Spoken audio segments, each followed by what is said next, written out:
Good morning, everyone. Welcome to the Center for Spiritual Living in the heart of Las Cruces. And I think the sun's coming out. Look at that. You all brought the sunshine. There might be snow on the mountains. Amazing. Anyway, welcome to everybody. I'm Sarah, this is Yvette, and Kay. We're going to start you off with a couple of songs. I invite you to stand if that's comfortable.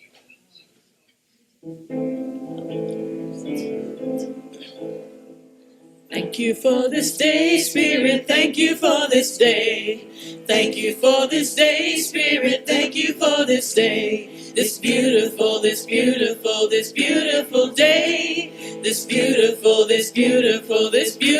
day. Thank you for my friends, Spirit, thank you for my friends. Thank you for my friends, Spirit, thank you for my friends. My wonderful friends. My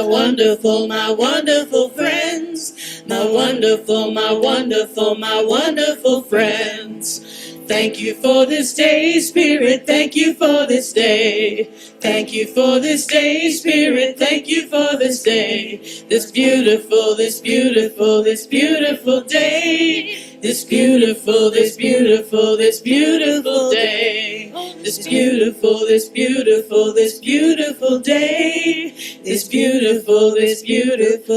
beautiful day. Woo! All right. Yes.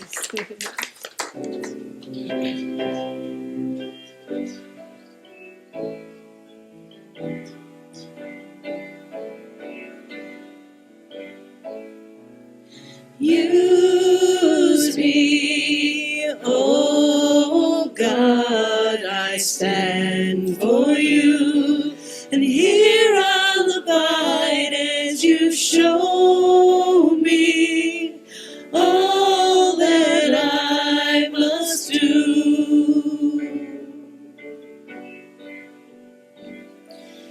I used to think that God was a sun, God is a sun, but God's so much more than the earth and the stars and all of creation. God is creator, all in all, needing us to shine its light as me, as you. So use me, oh God, I stand for you, and here I'll abide as you show me all that I must do. Command my hands, what must they do? Command my life, it's here for you. God is the love that heals all creation.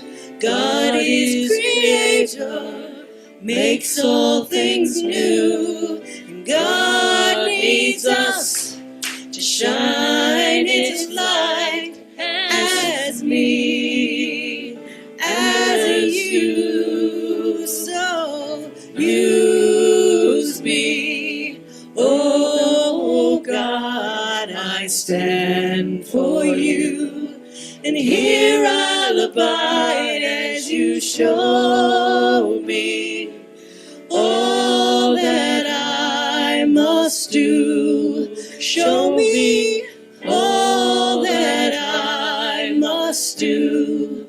Show me all that I must do.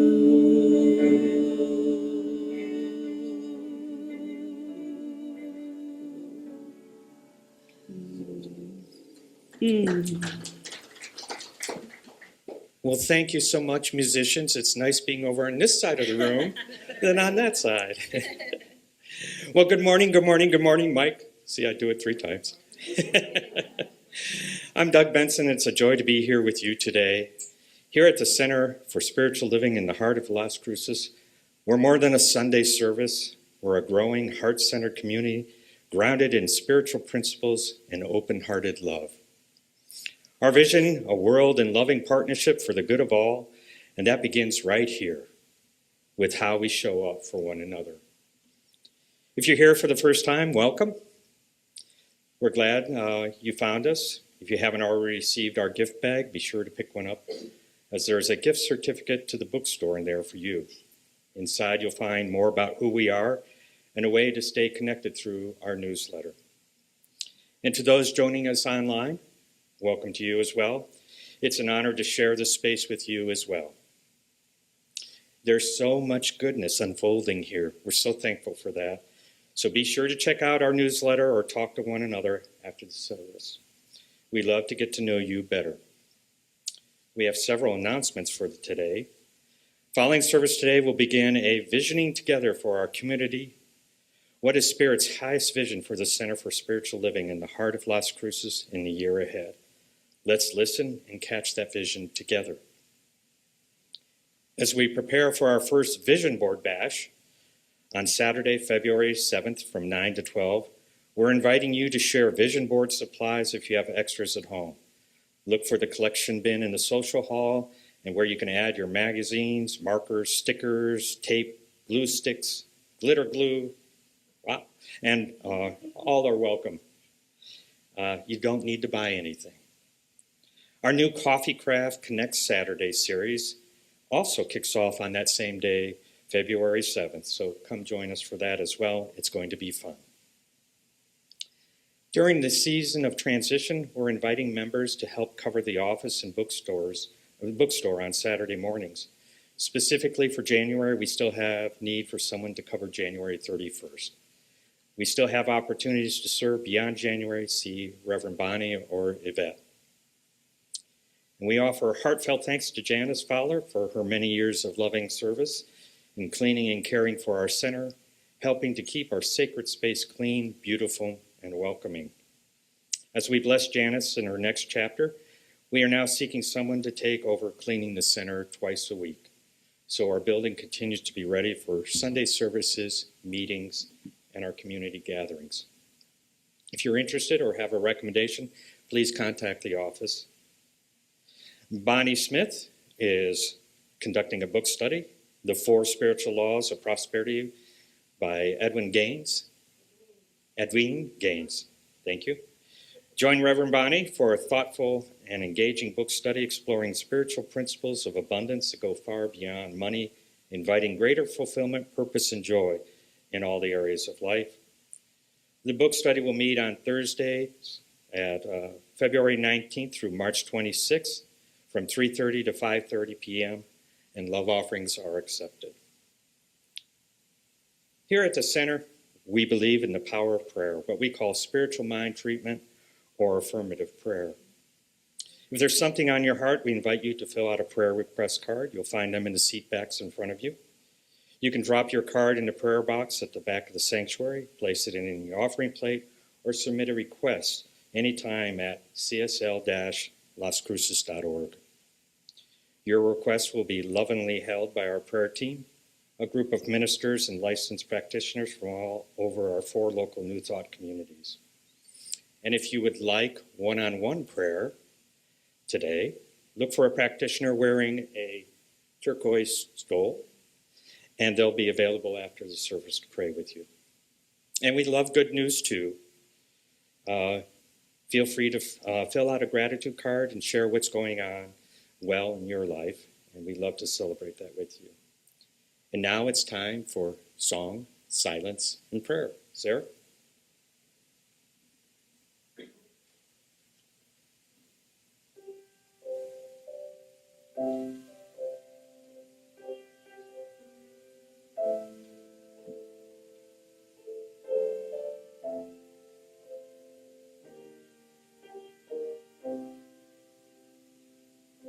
I will be gentle with myself. I will be gentle with myself. And I will hold myself like a newborn baby child.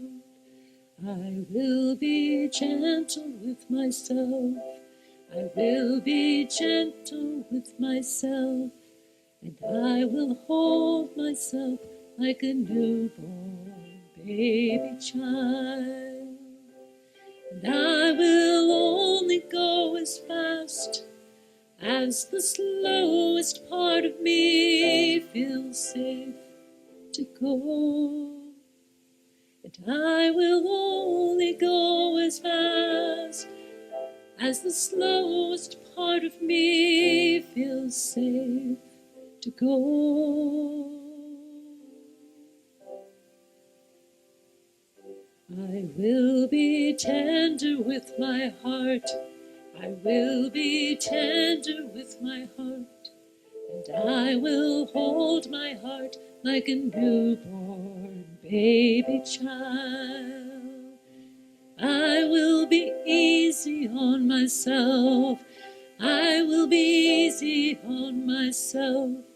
And I will love myself like a newborn baby child.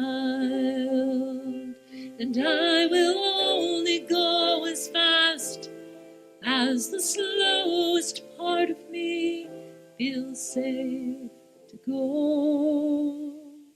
And I will only go as fast as the slowest part of me feels safe to go.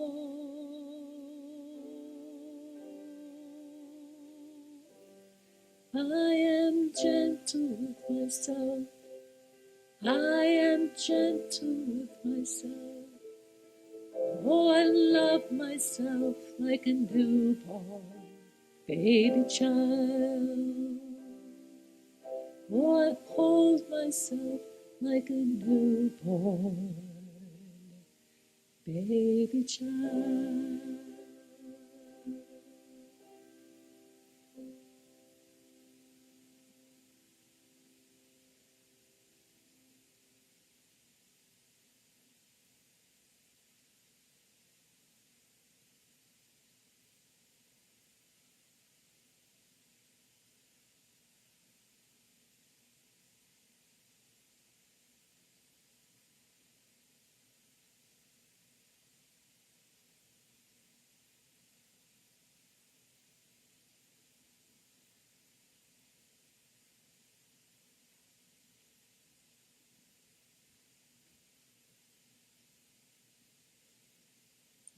Spirit, we see that in you is all wholeness and completion. There's only love expressing the light of truth as life. As we awaken to love's presence, as we look within, we realize ourselves as part of the universal livingness, and thus gain a quiet repose, having acquired the consciousness of our oneness with the whole. For this we give thanks and say, so it is. Today's reading is from page 46 of the Doré and Edinburgh Lectures by Thomas Troward. A few of us in this area enjoy very much reading. These are the two golden rules regarding concentration. But we must not suppose that because we have to be on our guard against idle drifting, there is to be no such thing as repose. On the contrary, it is during periods of repose that we accumulate strength for action.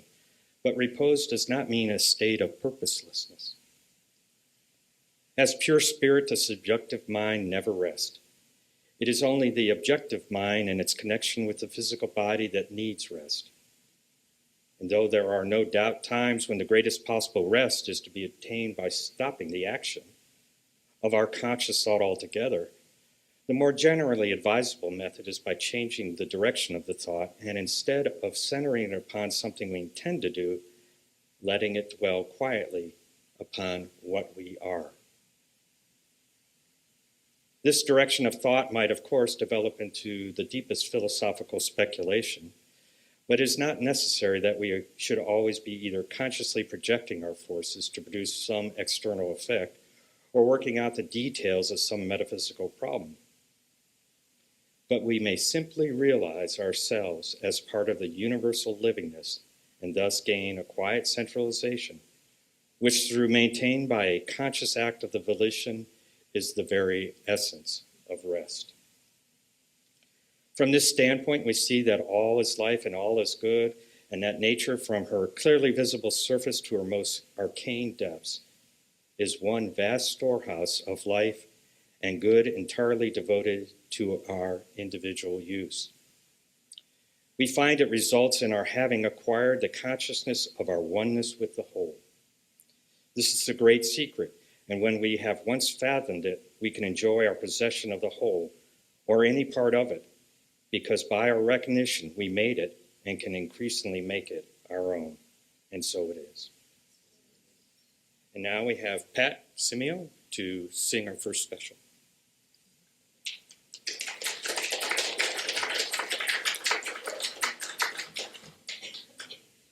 Thank you.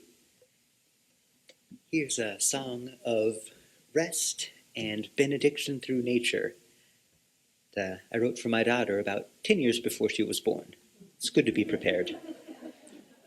It's called Lullaby of the Sky, and it has plenty of opportunities for joining in. So if the Spirit so moves you, be so moved. Moonlight songs to you, my darling. Moonlight songs to you, to help you dream. Serene, serene, sing Hallelujah.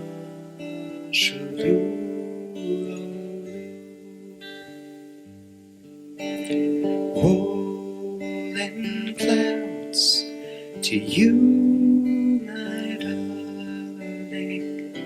Rolling clouds to you, to warm your sleep. In peace, sing Hallelujah.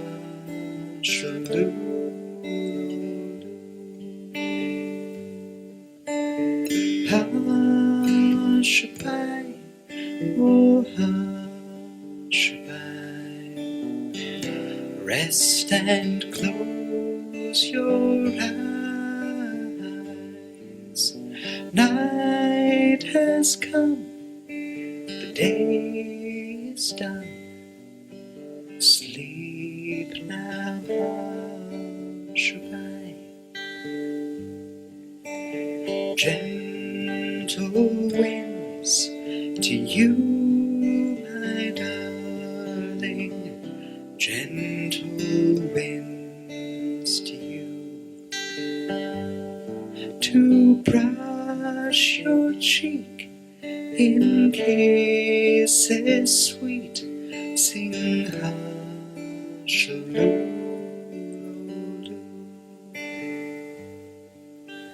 Shooting stars to you, my darling. Shooting stars to you. With them I wish your happiness. Sing Hallelujah.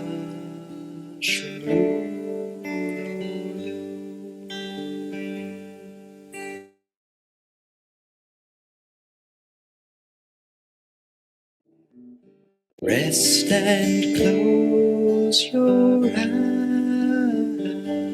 eyes. Night has come.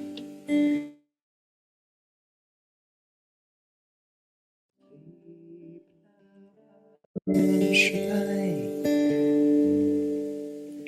All my love to you, my darling. All my love to you, to hold you safe until you wake. Sing Hallelujah.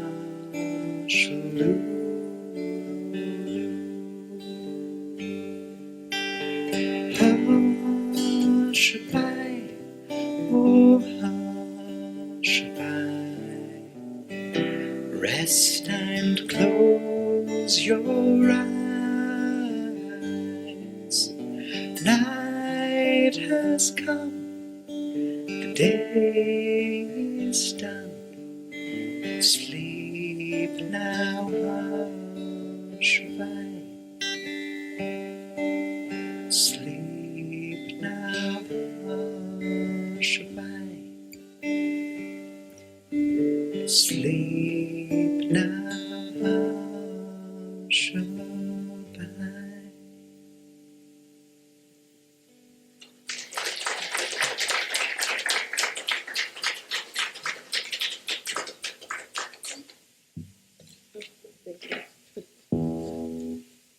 Thank you. That was wonderful.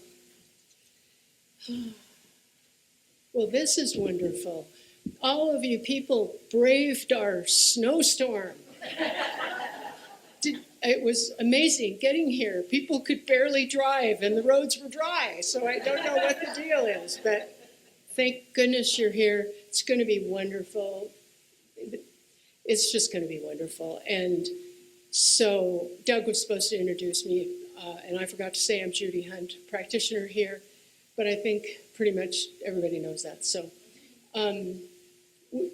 we have a group of people that have been engaging in Troward Through the Pages, which was our title today.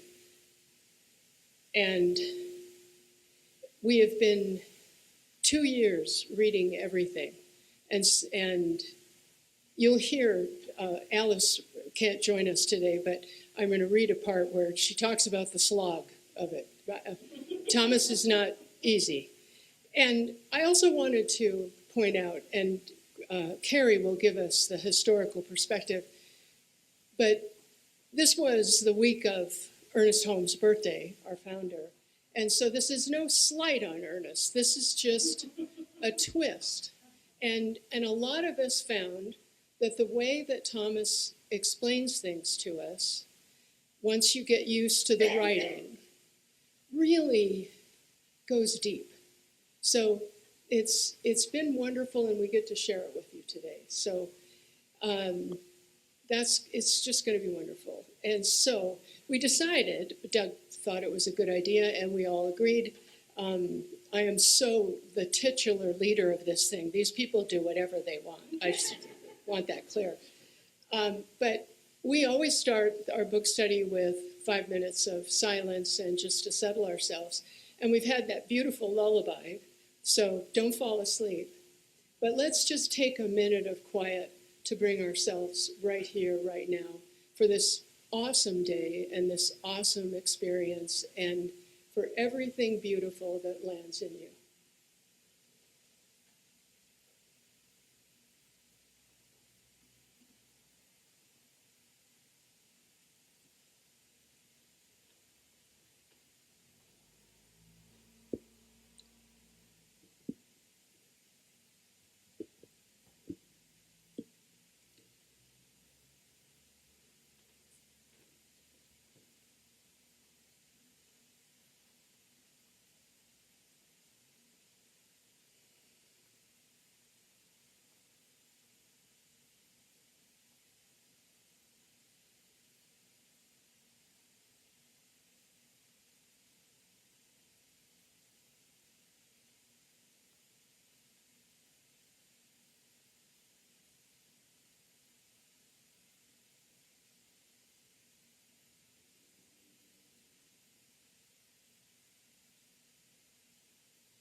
And so it is.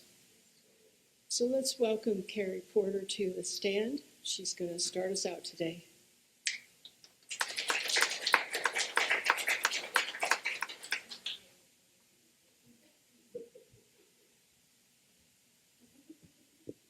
Thank you very much. Yeah. Troward, his work, scholarly curiosity, and spiritual journey resonate with me. Like him, my studies in anthropology and religion create in both of us a broader understanding of humanity, shared search for meaning, and an aspiration for higher intelligence. Born in 1847 to British parents, Troward spent his childhood in Sri Lanka. His ayah and his friends spoke Urdu and Hindi. Tommy observed India's cultures and practices, finding the prayers and rituals fascinating, musical, and deep. He loved art and nature more than academics, but also loved the Psalms and arcane texts. He attended British boarding school, studying ancient languages, including Sanskrit, Hebrew, Latin, Greek, later leaving Oxford with literature and law degrees. After 10 years, he missed India, taking the India Civil Service exam to work in colonial government. He passed all subjects easily. However, he was unprepared for the unique requirement for Asian service. He had to do an essay on metaphysics.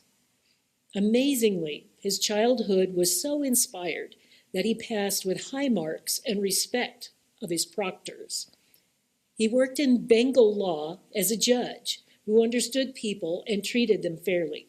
After 25 years and the loss of his family, he returned to England. He connected with higher thought and divine science, realizing that advances in 19th and 20th century technology paralleled his ethereal journey. He saw that wireless radio, early physics, and other fields used scientific laws that worked in his spiritual life. Troward lectured throughout Britain, aligning ancient scriptures, science, and metaphysical experiences with his followers. Many, like Archdeacon Wilberforce of Westminster Abbey, insisted he write as to share his teachings. He put the science in religious science. Without Troward, Holmes would not have science of mind. On my personal path, I'm drawn to New Thought and Troward because they engage my intellect, allow me to be curious, and are inclusive enough for the whole human experience. We understand how a life lived in love and peace brings greater understanding, gentler healing, and deeper unity. Amazingly enough, we now see current research in quantum physics and cosmological science connecting us with a conscious universe. I think Thomas Troward would be pleased.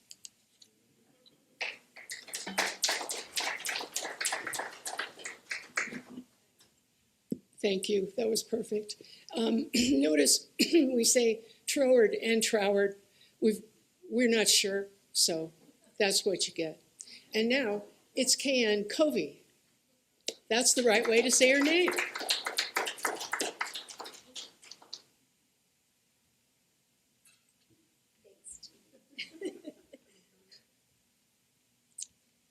So, good morning.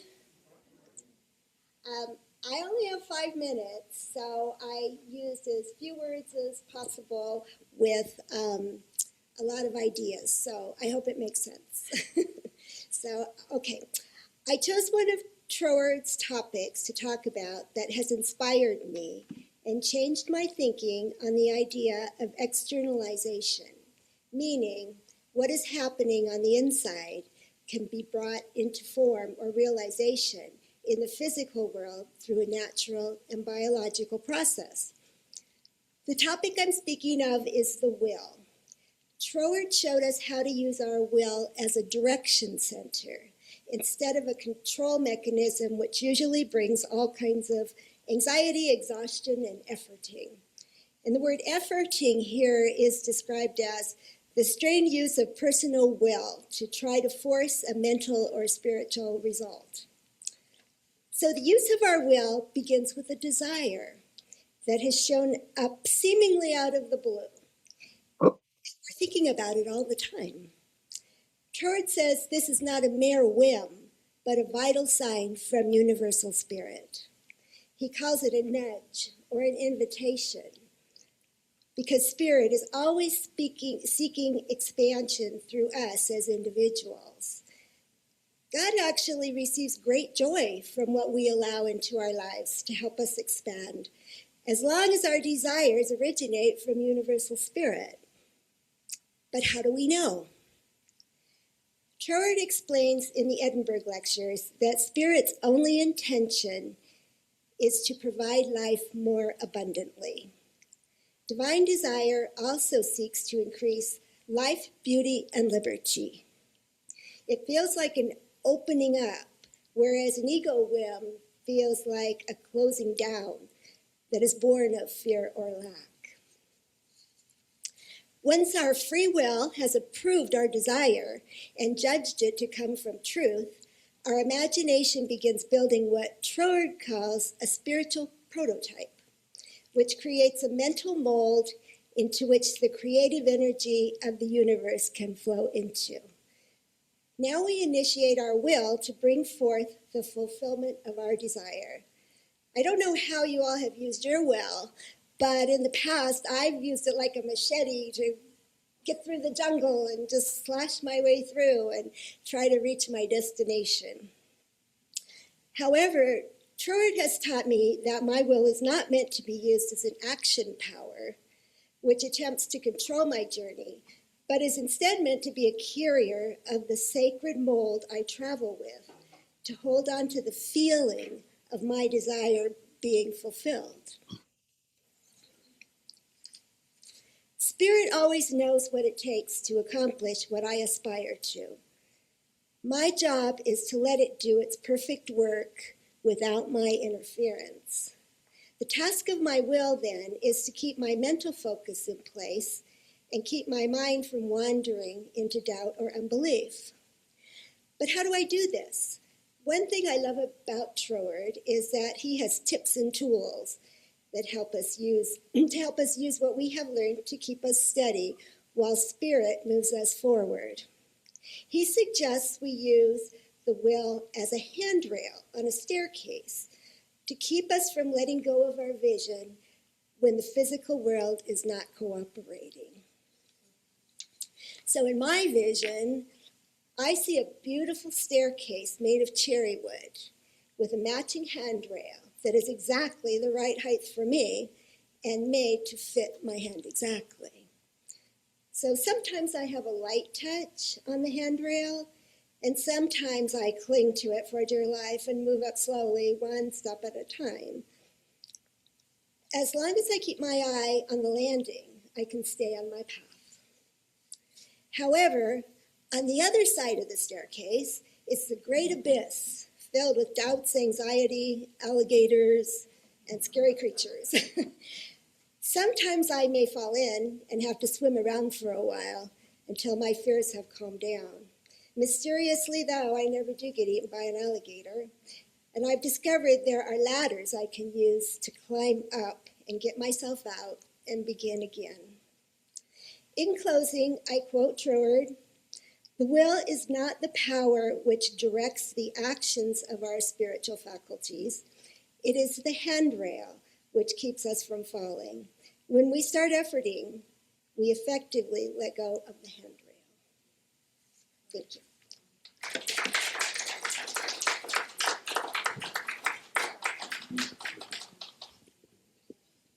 Love it. You start to get a flavor of how much fun we have. Bonnie will come out of her office sometimes. "You guys still doing Troward? You're laughing so much." It's weird, but we love it. Alice Poole is part of our group, and she couldn't be here today. So she wrote a little something up, and so this is from Alice. And we bless her where she is. She's having a wonderful adventure.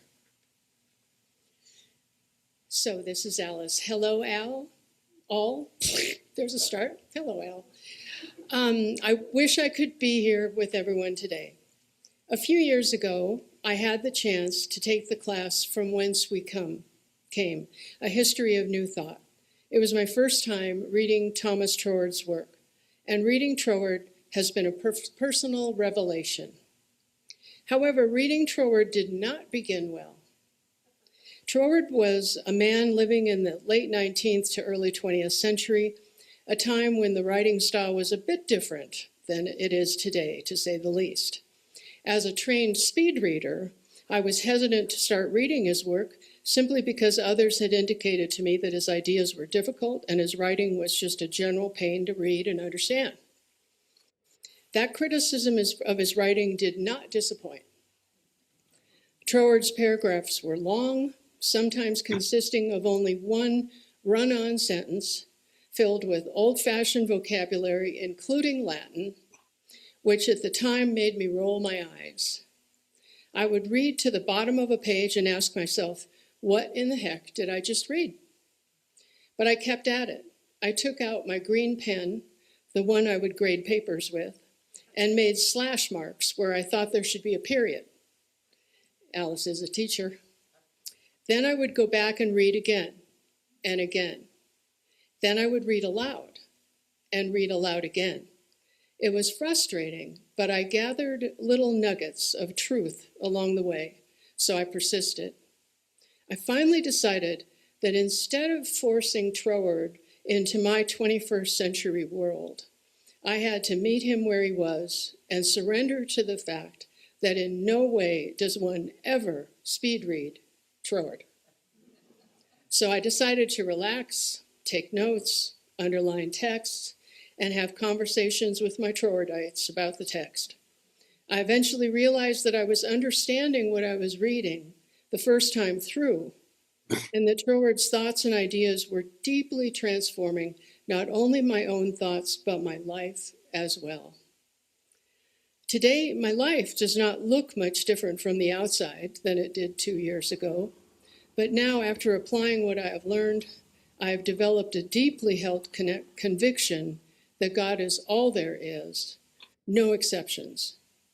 I am always in conversation and reciprocity with God, the divine, the original love, or whatever term you may have for the eternal spirit. I now speak to myself lovingly and compassionately and try to do the same with others. My relationships, including the one I have with myself, are happier and more peaceful. I have learned to do what I call throwing love at people and situations. I envision myself and others as happy and fulfilled, something I learned from Judy by the way. And by doing this, a troubling situation often will resolve in positive ways I could not have foreseen.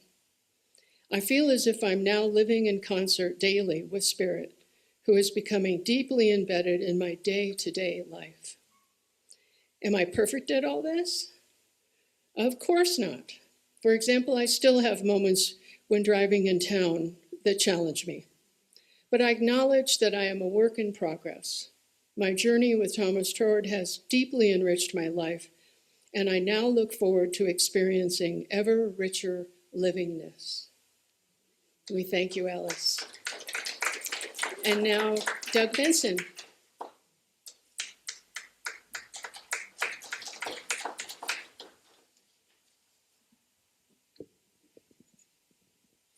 Greetings to all of you again.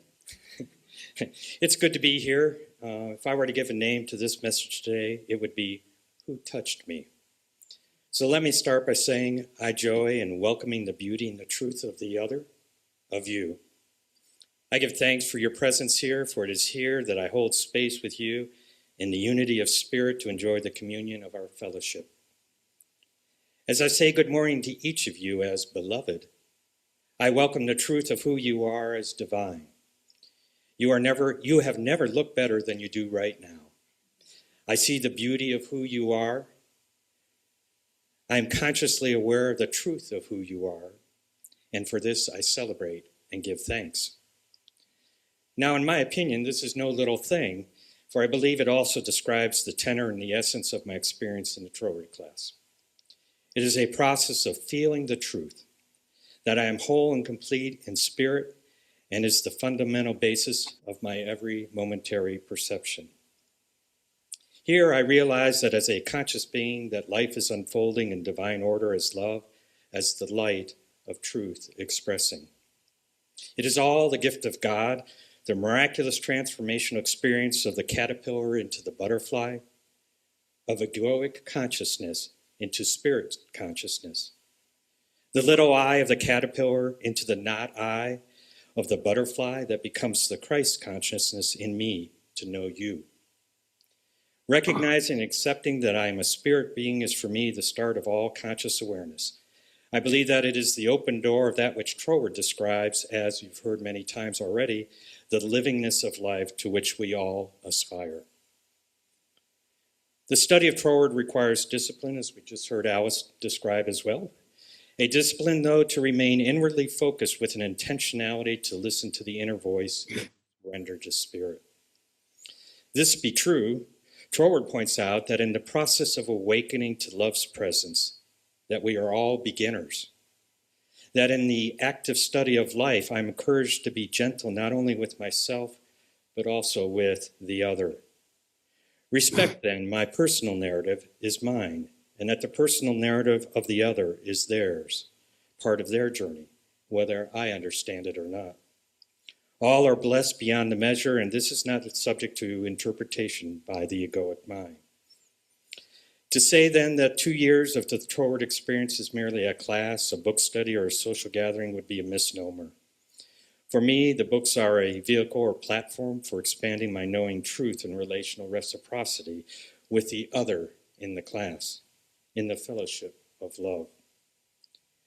I would describe our gatherings as more of a collaborative process of heart and mind, where each person feels the truth of spirit and freely acts from their own place of conscious being and conscious awareness to author, express, and voice who they are as a living word into human race consciousness and into the universal consciousness of God.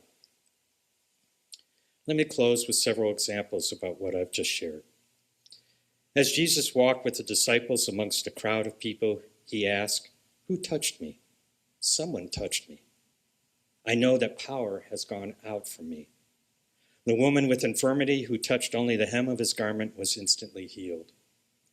When Mary goes to visit her cousin Elizabeth, both pregnant with child, John leaps for joy in the womb of Elizabeth at the presence of Jesus. Again, Jesus may ask, "Who touched me?" even though he could not physically see, speak, or touch John.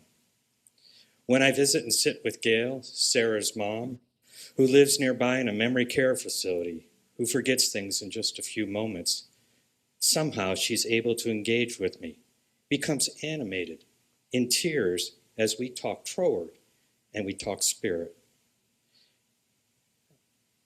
She says to me, "I understand.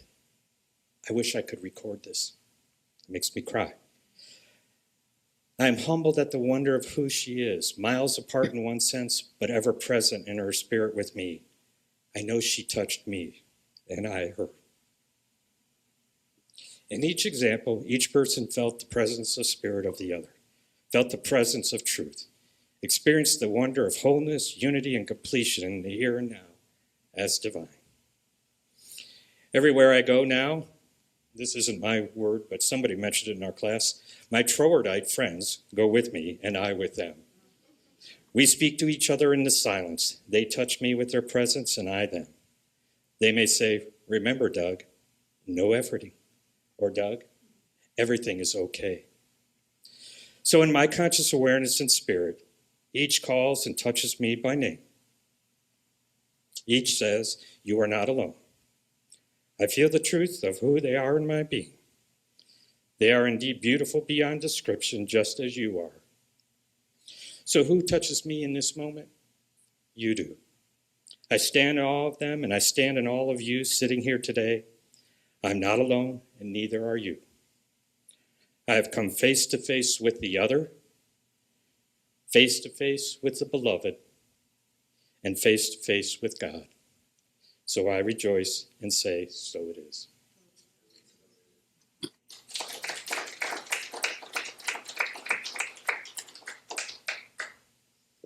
Wow.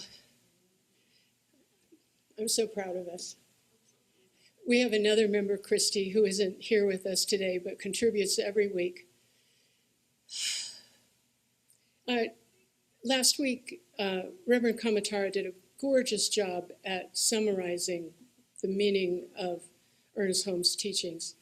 And I've been thinking about it all week, and that part about being open at the top. I was always picturing that previously as open at the top of the organization, so that the organization would receive something and send it on down. And now I see that each of us is open at the top. And this book study has been an experience of just really opening my top and letting so much more depth. I think each of us has said in a different way how day-to-day life-changing this reading has been. And if you opened the book, you would get the frustration that Alice talked about. You would not get the, holy cow, this is wonderful. It's an alchemic thing that happened, and it is spectacular. And I'm delighted. It was Reverend Bonnie's idea that we share this with you. And I'm just so grateful and blessed. So I will end. We'll have practitioners circle the room, and I will close us in prayer.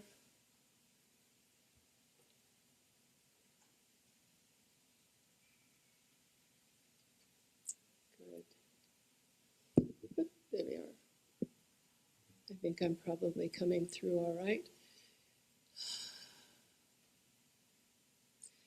So, thank you, Spirit. Thank you for the glorious snowfall, the awesome weather in general, the beauty of where we each get to live, the beauty of each soul that is around us right now, the beauty of each soul tuning in on YouTube or Zoom. We see the God in each other. We see the beauty of all the different expressions. Everyone allowed on their own path, in their own way, all seeking perfection, whether they know it or not. And Ernest Holmes says, everybody gets there, wherever there is for them. So we allow and open at the top and receive that expanded livingness that Troward has taught us. We receive it right now, knowing that we are guided and directed and protected, and that it is all unfolding in divine order. And I've got to add, whether we like it or not, it doesn't always look pretty, but it is God. So we open at the top and accept the truth and know that it is ours. And I am so grateful, and so it is. Thank you. Now it's time to think about giving back to this awesome center. Imagine trying to organize with phone calls, getting all these, song first, but I want to finish that thought. Imagine trying to get all these people to be together to enjoy each other if you had to do all the phone calls and find the room and stuff. So think about that and then work on your money. To everything there is a season. How right it is that rest is followed by waking, and how very good it is that the waking needn't be efforting, that it needn't be the blare of an alarm clock, but a gentle unfolding, like a blossom contained, blanketed under the snow of winter. And on that front, did anybody else notice the warmth, the smell of life this morning? I see some of you are also from that Celtic tradition where the first day of spring is February 1st. But here's a piece by the Scottish songwriter Green Polwart called Follow the Heron Home, about a gentle unfolding into sort of languid celebrations of life.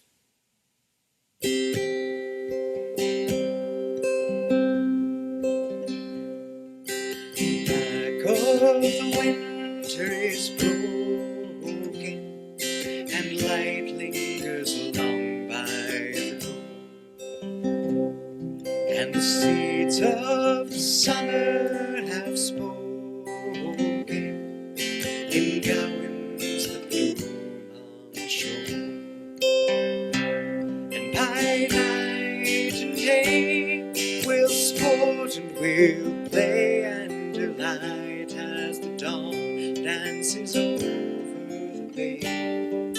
Sleep blows the breath of the morning away, and we follow the herring home.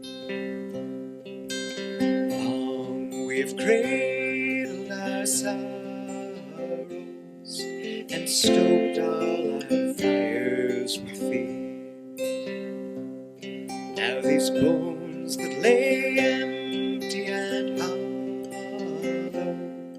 are ready for gladness and cheer.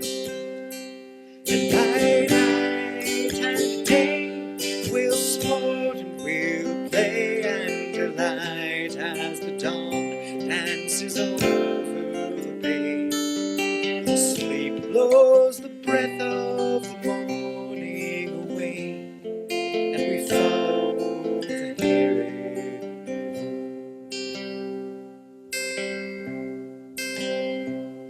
So long may you sing of the salmon and the snow-scented sands of your home, while the north wind delivers its sermon of ice and salt water and stone. For by night and day we'll sport and we'll play and delight as the dawn dances over the bay. Sleep blows the breath of the morning away, and we follow the herring home. By night and day we'll sport and we'll play and delight as the dawn dances over the bay. Sleep blows the breath of the morning away, and we follow the herring home. And we follow the herring home. And we follow the herring home.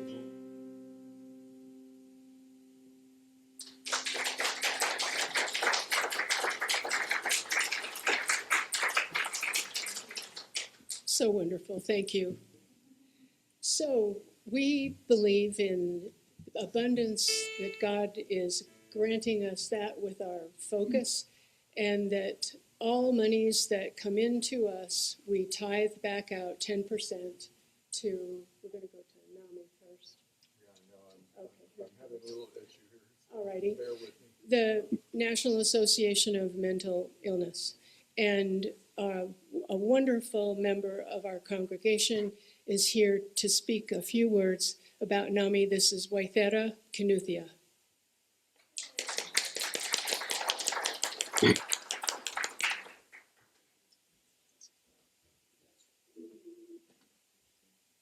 Thank you so much, everyone. Thank you. First of all, I want to thank Yvette for being at the door this morning, because I almost turned around and didn't come in. When I pulled the handle and it didn't open, I thought it was a sign that not to walk in. So thank you. I lost my daughter 7 months ago today, and she was suffering from mental illness, bipolar. They didn't find out until towards the end.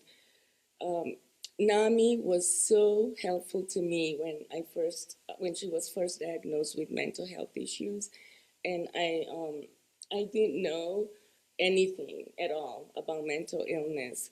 I came from Kenya when I was 20, went to college in New York, moved here with my daughter when she was 1. So we were kind of just the two of us, two little warriors. And then she ended up having this challenge. She was in college, actually, a sophomore at DePaul University. I had to go bring her home. And so we've been struggling since 2015. was hoping I would talk without crying.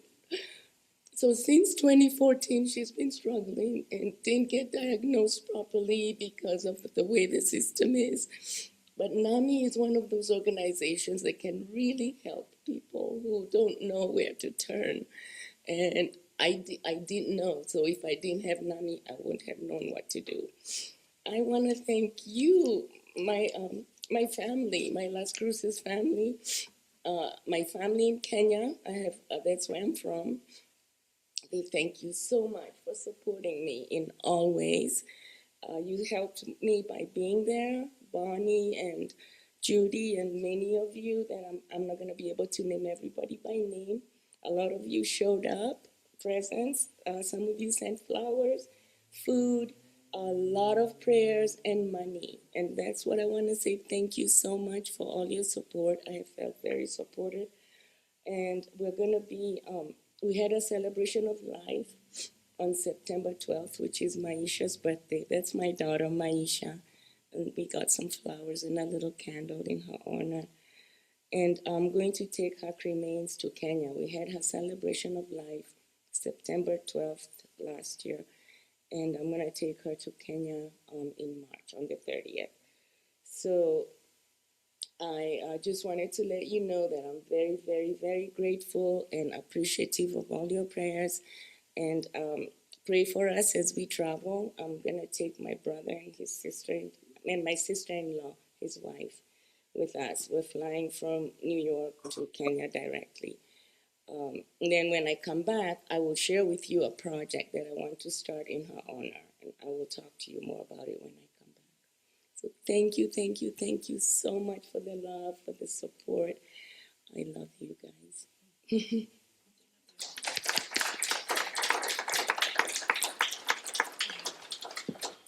Thank you, Waikata. So you see a little part of what we do here. Let us have our blessing now, please. Thank you. And let's say together, divine love through me blesses and multiplies all that I have, all that I give, and all that I receive. Thank you, God, in me. And we'll sing. I am so blessed, I am so blessed, I am so grateful for all that I have. I am so blessed, I am so blessed, I am so grateful, I am so blessed. I am so blessed, I am so blessed, I am so grateful for all that I have. I am so blessed, I am so blessed, I am so grateful, I am so blessed, I am so grateful, I am so blessed.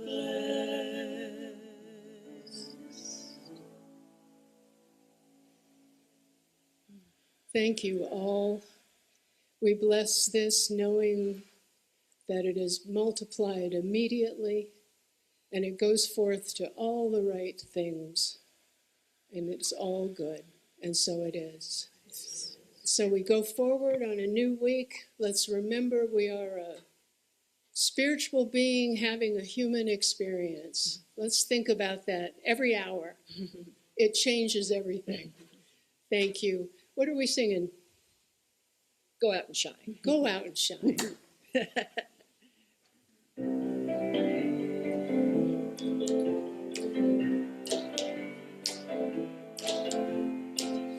Go out and shine your light.